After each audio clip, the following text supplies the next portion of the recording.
coordonnateur académique, ça vous le savez bien sûr, mais aussi un réseau dans une dizaine de pays étrangers. Alors là, on n'aurait pas eu le temps. Il y en a d'autres, mais qui ne sont pas là. Donc on va donner la parole aux 4 qui se sont déplacés, avec une attention particulière pour Gabriel Carvalho, qui vient du Brésil, ça fait 1 an, qui nous a rejoints. Maintenant, le Brésil est aussi un pays très intéressé par la lutte contre la constante macabre et l'évaluation par contrat de confiance. Alors, chers collègues, je vais être un peu un gendarme. Ça va, on est dans les temps, il faut arrêter dans 3 quarts d'heure. Vous avez à peu près 8 minutes chacun. Et puis je me permettrai pour présenter. Alors, tiens, on va commencer. Daniel. Tu veux commencer? C'est la Belgique. Daniel, qui est un pilier de notre association depuis le tout début. Vas-y. Merci André. Merci André. Bonjour à tous. Alors, je vais me permettre de ne pas suivre ce qui a été fait jusqu'ici, c'est-à-dire d'abandonner cette analyse globale, théorique, absolument remarquable, qui permet de mettre en évidence tous les dysfonctionnements de l'enseignement, pour parler simplement de ce qui s'est passé en Belgique depuis 2 ans.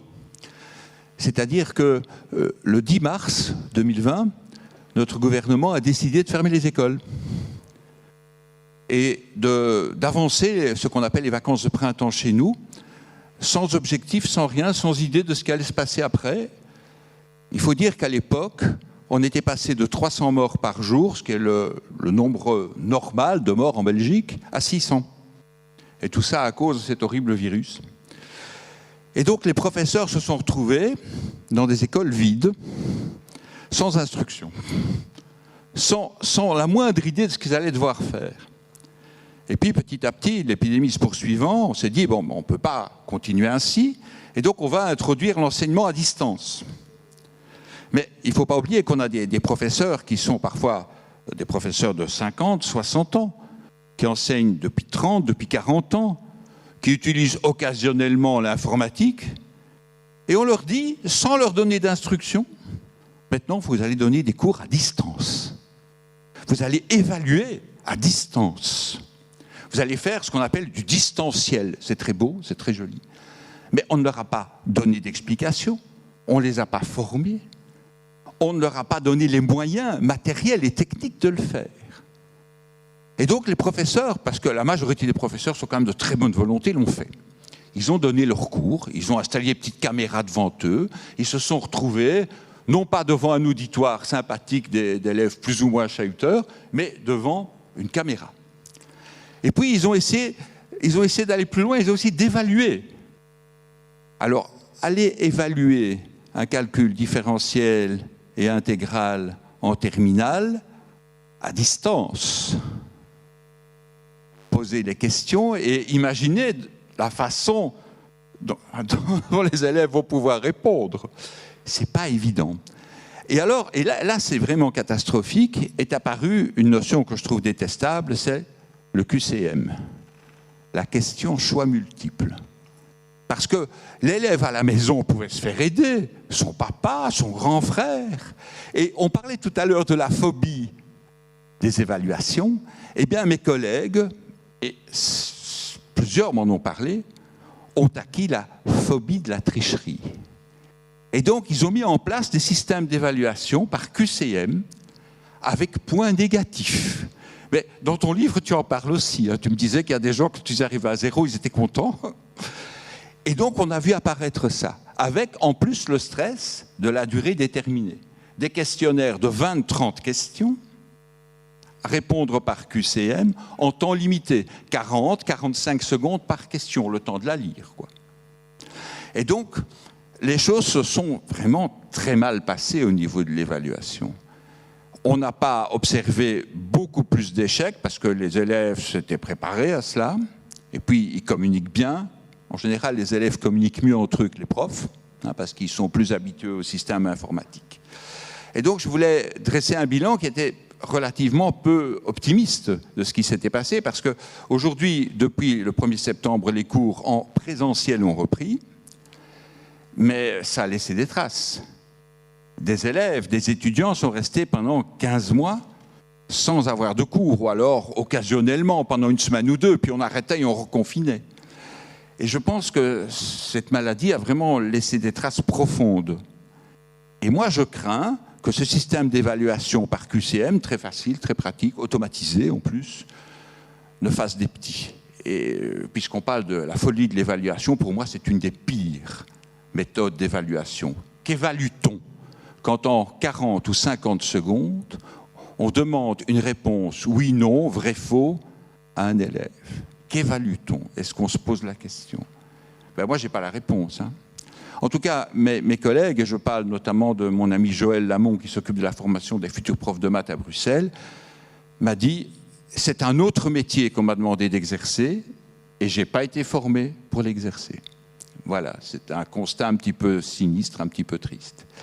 Au niveau de l'évaluation, si j'ai encore 2 minutes, André, je voudrais dire que j'ai été contacté il y a 3-4 ans par un groupe de linguistes qui voulait effectivement objectiver l'évaluation de la traduction. Et donc en Belgique, nous avons plusieurs instituts de traducteurs-interprètes et à peu près environ un peu plus de 100 étudiants en dernière année. L'équipe, dirigée par un de mes amis qui s'appelle Philippe Ancard, ses travaux ont été publiés, a donc proposé 2 textes jugés équivalents par les collègues du même auteur à traduire et proposés à 110 étudiants en dernière année de traduction. On se retrouve là avec 4 correcteurs qui corrigent les 110 copies 2 fois et donc avec 8 séries d'évaluation, 8 séries de nombres. Et donc, Philippe vient chez moi et me dit ben, « Qu'est-ce que j'en fais? Moi, ce tableau, je ne vois pas clair. » Je dis ben, « La première chose qu'on va faire, c'est calculer les corrélations. » Eh bien, 6 des 8 séries étaient totalement non corrélées. Alors, 2 séries l'étaient, mais elles ne l'étaient pas avec les 6 autres. C'était les 2 séries du prof qui avaient mis 0 au 4/5e des étudiants. Alors, c'est interpellant. C'est vraiment très dérangeant. Alors, évidemment, on a essayé d'expliquer, de comprendre, de voir que certains corrigeaient à la faute, que d'autres avaient une façon holistique de corriger. Certains cherchaient les contresens. Quand ils n'en avaient pas, ils mettaient des notes élevées, même s'il y avait des fautes. Et on s'est aperçu qu'en fait, aucun des professeurs ne corrigeait de manière identique. Merci beaucoup, Daniel. Ça fait 9 minutes. C'est oh, je suis désolé. J'ai perdu 1 minute. Oh non, c'est bon, c'est bon. Jacques, alors il n'a pas parlé de l'EPCC parce que ça se met en place aussi en Belgique, dans quelques endroits. Et depuis le début de notre mouvement, il en fait partie. Voilà. Jacques Navez, pour l'Afrique subsaharienne, dans l'enseignement supérieur. Oui, bien que retraité, je suis volontaire comme enseignant dans une nouvelle faculté que l'on a créée en RDC, République démocratique du Congo, ou bien Congo-Kinshasa, si vous voulez. Une faculté dans laquelle on forme des ingénieurs civils, c'est une faculté polytechnique, et je donne les cours de mathématiques de base, analyse, algèbre, dans les 3 années du premier cycle, qui s'appelle, comme en Belgique, le baccalauréat, et non pas comme en France, la licence.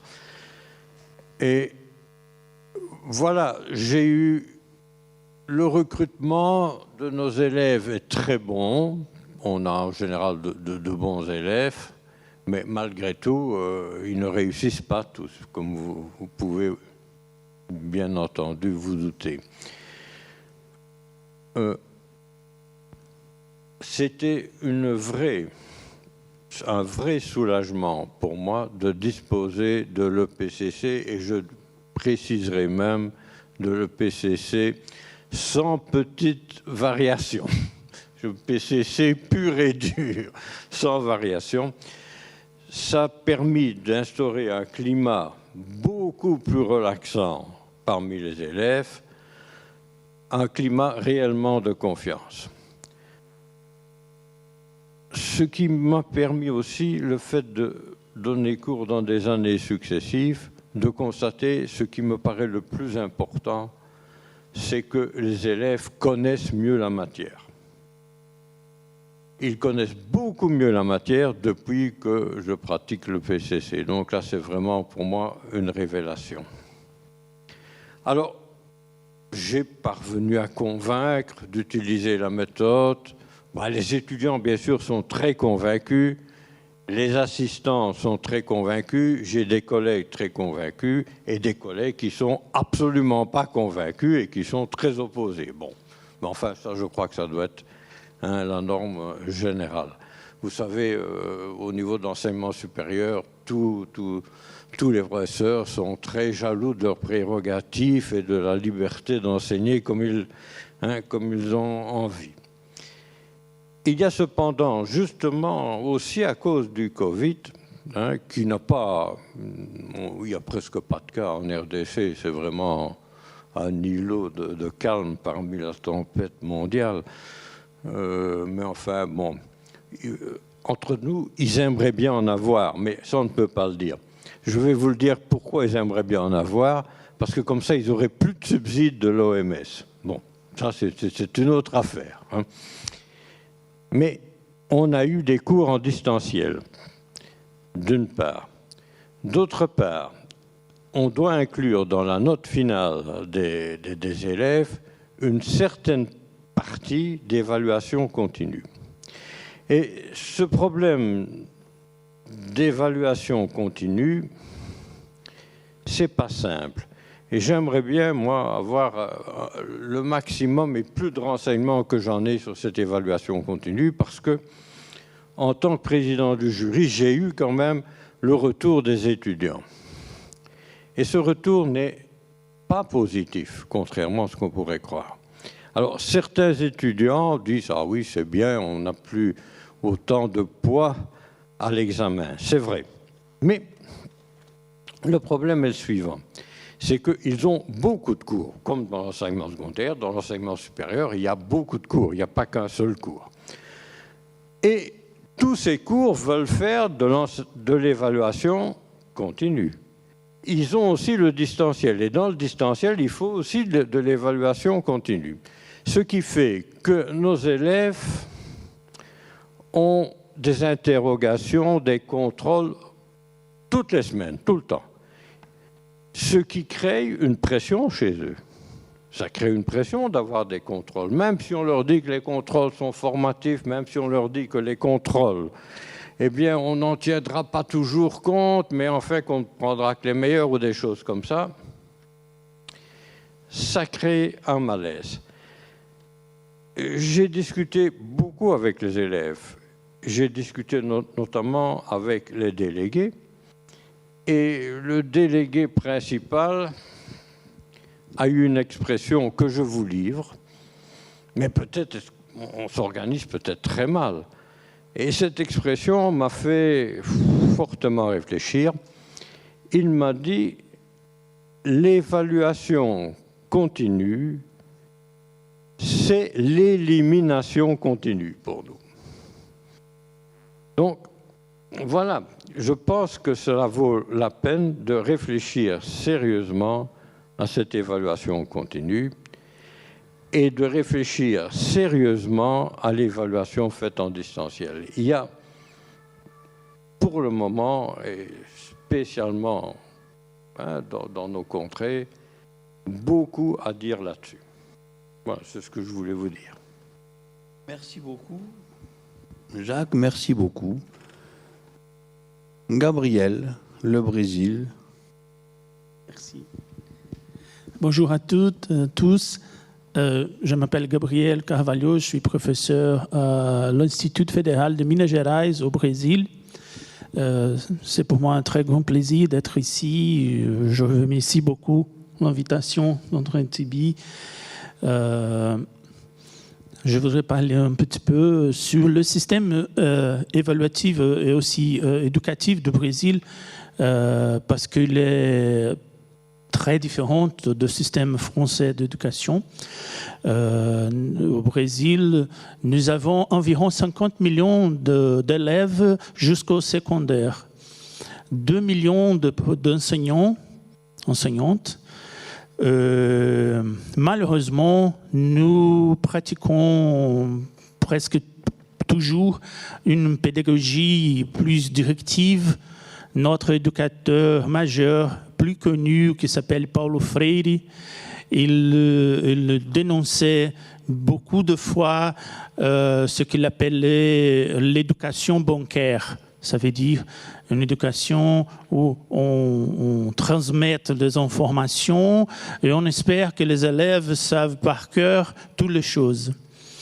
Et lors du processus d'évaluation, on veut retrouver ces informations. Donc, pour le système éducatif brésilien, c'est mieux savoir par cœur qu'apprendre les choses, que savoir faire les choses.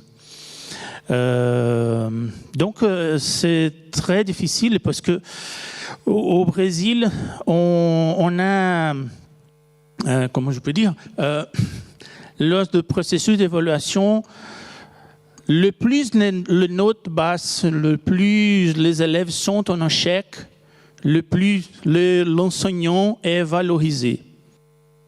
C'est bizarre ça, on sait, mais on dit, oh, ce professeur, il est très, très bon. Personne ne réussit avec lui.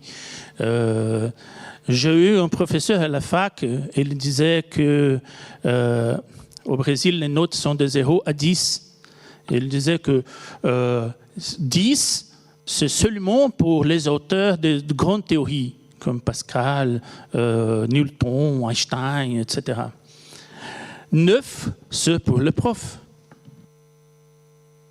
8, c'est pour les gens qui travaillent au doctorat, dont les élèves au premier cycle, on peut avoir seulement 7. N'importe quel, si vous travaillez très bien ou pas. Donc, c'est ce type de conscience de qu'un professeur il est plus bon quand il donne de mauvaises notes, c'est très commun dans tout le système éducatif brésilien. C'est les conséquences. On voit émerger la constante macabre. C'est un très grave dysfonctionnement dans le système éducatif. Il y a beaucoup d'élèves qui sont en échec. On voit, par exemple, 12% des enfants jusqu'à 8-9 ans, ils n'ont pas la scolarité avec son âge. Ils ont doublé au moins une fois. Quand on va au secondaire, on augmente ce type de statistiques pour 39. Donc, nous avons 39% des adolescents qu'on redouble au moins une fois. La majorité pas.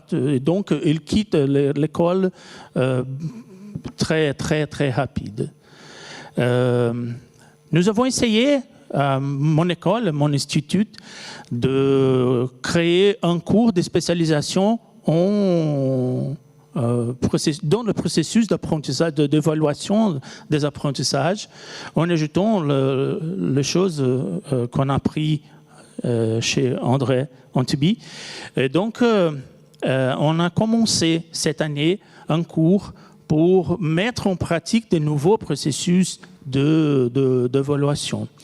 On espère que l'année prochaine, on peut changer un petit peu ce type de situation. Donc, c'est ça, je vous remercie votre attention. André, merci beaucoup. Merci vraiment pour vous tenir le timing, c'est très bien. J'ajoute que Gabriel s'est lancé dans une opération qui est très bien pour notre mouvement. Il a traduit mon livre, La Constante Macabre, qui est déjà traduit. Il y a 3 éditions dans les pays de langue espagnole, au Pérou, en Espagne. Il a traduit en brésilien et qui va être édité au Brésil, La Constante Macabre. Il sort en décembre. Il sort en décembre, voilà. Vous avez sur le site d'ailleurs pas mal d'informations. Hein. Vous avez tout ça, il y a un réseau international, vous avez toute une rubrique sur le site. Mohamed, alors où tu nous chantes une chanson là, bien, que j'aime, marocaine, où tu nous parles du régime marocain. Merci, mon cher André. Mohamed Akar, je suis enseignant, chercheur et formateur d'enseignants. Approche-toi du micro un peu. Alors, pour le Maroc, je dirais simplement que ces deux Approche-toi du micro. années Voilà. ont connu 3 événements qui concernent l'éducation et la formation. Et ces événements ont eu comme support 3 commissions importantes qui ont été constituées au plus haut niveau de l'État marocain. Alors d'abord, il y a eu le CSE-FRS, c'est-à-dire le Conseil supérieur de l'éducation, de la formation et de la recherche scientifique. Ces travaux ont été présidés par un ancien ministre de l'économie, ce qui fait que cette commission a travaillé pendant 1 an et demi et a eu comme conséquence une vision stratégique pour une réforme sur 15 ans, 2015-2030, en fait il faut dire 2019-2030. Le principe qui a été mis en œuvre par cette commission a été très simple, c'est une école de l'équité, de l'égalité des chances et de qualité pour tous. Cela exige et a exigé effectivement une discrimination positive en faveur des zones déficitaires et des élèves en difficulté. Et cela a amené les formateurs et les conseillers pédagogiques assez souvent à préconiser l'utilisation d'une méthode qui ressemble beaucoup au contrat de confiance dans les activités mathématiques de tout niveau afin de permettre aux élèves de progresser à leur rythme. La deuxième commission, ou ce qu'on appelle le CSMD, Commission spéciale pour le modèle de développement. Alors, cette commission a centralisé ses efforts sur 2 questions importantes, la justice et l'éducation. Je ne parlerai que de l'éducation. Ce CSMD, Conseil du modèle de développement, a été présidé par l'ambassadeur du Maroc à Paris et a eu comme conséquence, après avoir rédigé son rapport, que son président a été nommé par Sa Majesté le Roi comme ministre de l'Éducation, parce que le Conseil a énormément insisté sur les problèmes de l'éducation. Ceux qui étaient contre cette constitution, ce Conseil, s'étaient réjouis en disant, vu les conclusions du Conseil du modèle de développement, présidé par ce bonhomme, maintenant qu'il est ministre de l'Éducation nationale, on va bien voir de quoi il est capable. En tout cas, ce ministre, qui est un ancien polytechnicien, est tout à fait ouvert, puisque je l'ai rencontré récemment à Bordeaux, il est tout à fait ouvert à des méthodes pédagogiques en vue de limiter les dysfonctionnements de l'enseignement et en particulier de l'évaluation. Et ceci m'a beaucoup étonné et m'a réjoui de savoir que le ministre de l'Éducation du Maroc s'intéresse à l'évaluation et à des idées très précises. Ce qui fait qu'avec André Antibi, on lui a demandé un rendez-vous au mois de janvier pour lui proposer un certain nombre d'actions. En ce qui concerne le groupe d'appeler groupe Constante Macabre et formation au contrat de confiance du Maroc, je voudrais vous dire quelques-unes de ces activités. En 2020-2021, on a eu une première entrevue d'une délégation de 3 membres de ce groupe, un enseignant d'école normale, un formateur de centre pédagogique régional et moi-même, avec le ministre de l'Éducation. Et notre séance de travail a été suivie par 4 directeurs du ministère de l'Éducation nationale. Il y avait le directeur de l'innovation pédagogique, ce qui est une très très bonne chose. Il y avait le directeur de la formation des cadres, que je connais bien puisque j'ai été son prédécesseur il y a quelques années, le directeur du centre de l'enseignement secondaire, et puis, ce qu'on a trouvé un peu curieux, il y avait également le directeur des ressources humaines.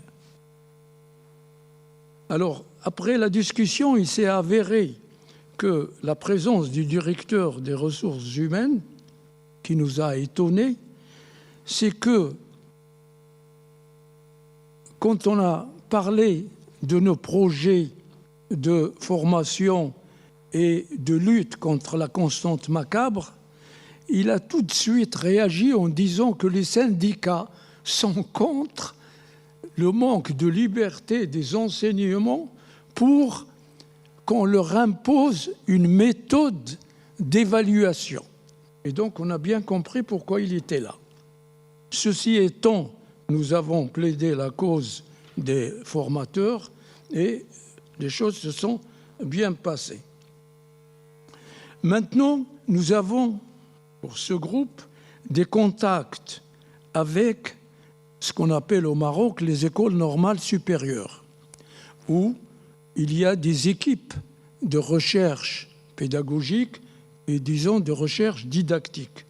Et notre but, c'est d'échanger avec ces groupes de recherche pour trouver un fondement à la lutte contre la constante macabre.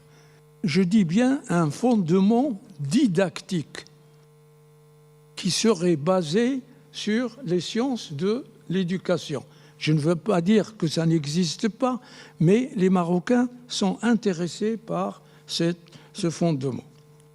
Alors, pour vous donner une idée de l'existence de la constante macabre, je dirais qu'au Maroc, les statistiques montrent bien que le phénomène est là, puisque seulement 2 élèves sur 10 scolarisés atteignent le baccalauréat. Et 3 étudiants sur 10 terminent leurs études supérieures avec un diplôme dans l'enseignement supérieur, soit au niveau du DEUG, soit au niveau de la maîtrise. Ce qui montre combien l'échec scolaire et universitaire existe de façon flagrante. Maintenant, je terminerai mon exposé par les difficultés que nous avons rencontrées dans notre travail, pour ne pas dire des écueils. D'abord, il y a eu au Maroc ce que j'appelle la secondarisation de la formation des enseignants.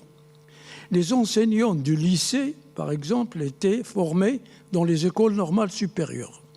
Les enseignants du collège étaient formés dans les centres pédagogiques régionaux et les maîtres d'école, les instituteurs, sont formés dans ce qu'on appelle les CFI, les centres de formation d'instituteurs qui ont suivi les écoles normales au Maroc. Quand je parle de secondarisation, à un moment donné, le ministère de l'enseignement secondaire, qui était séparé du ministère de l'enseignement supérieur, a jugé utile de grouper les 3 formations dans un seul institut. Et finalement, la formation a cessé d'être universitaire et est devenu encadré par des conseillers pédagogiques, des inspecteurs d'enseignement secondaire. Je n'ai rien contre les inspecteurs qui sont très puissants en France, mais je dirais, je nomme cela secondarisation de la formation. Voilà le premier recueil. Le deuxième recueil est inverse de celui-là.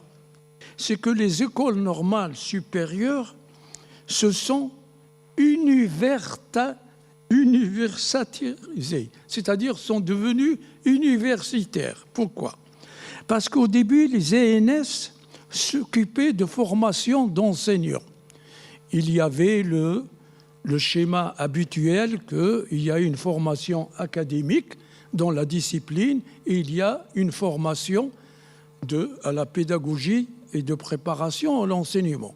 Et en plus, il y avait en dernière année, les études après le baccalauréat duraient 4 années dans les ENS. La dernière année était surtout une année de stage, genre stage de centre pédagogique français. Alors pourquoi ces écoles sont devenues universitaires? C'est que le ministère de l'enseignement secondaire s'est débarrassé des ENS. Je ne rentrerai pas dans le détail pour dire pourquoi. Mais les ENS qui dépendaient de l'enseignement secondaire, puisqu'ils formaient des enseignants surtout de lycée, ont été rattachés à l'enseignement supérieur.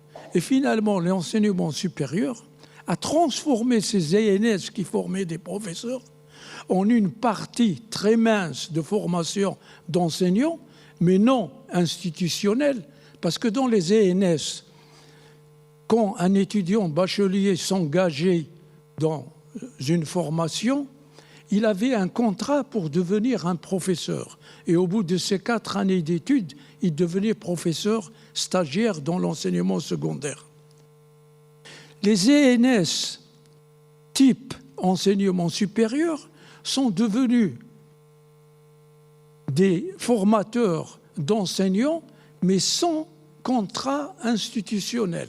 C'est-à-dire qu'on formait éventuellement des gens qui deviendraient peut-être des enseignants. Ce qui fait que les enseignants des ENS ont été plus ou moins obligés à commencer à donner, en plus de ces quelques cours qui les embêtaient parfois, des cours genre faculté des sciences, département de mathématiques. Et c'est cela que j'appelle universalisation des ENS qui formaient pour les enseignants. Pour être bref, je dirais qu'il y a 2 autres écueils.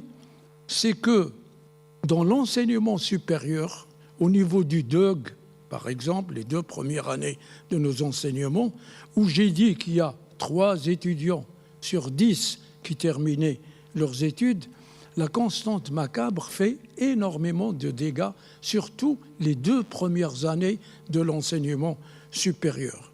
Et nous avons tenté une fois, et nous avons organisé un grand colloque sur l'enseignement des mathématiques dans la ville de Fès, et nous avons invité Corinne et André pour convaincre les enseignants du supérieur sur ces problèmes-là, et malheureusement, tout cela n'a pas servi à grand-chose. Les choses continuent malgré la compétence des 2 personnes que je viens de citer, ça n'a pas donné de résultat. Mais ça continue à être vraiment problématique.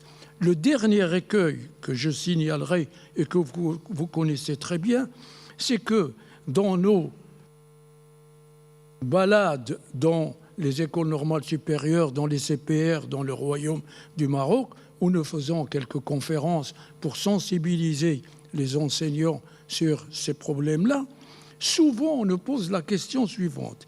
On nous dit, dans une classe, que voulez-vous que le professeur fasse avec les bons élèves?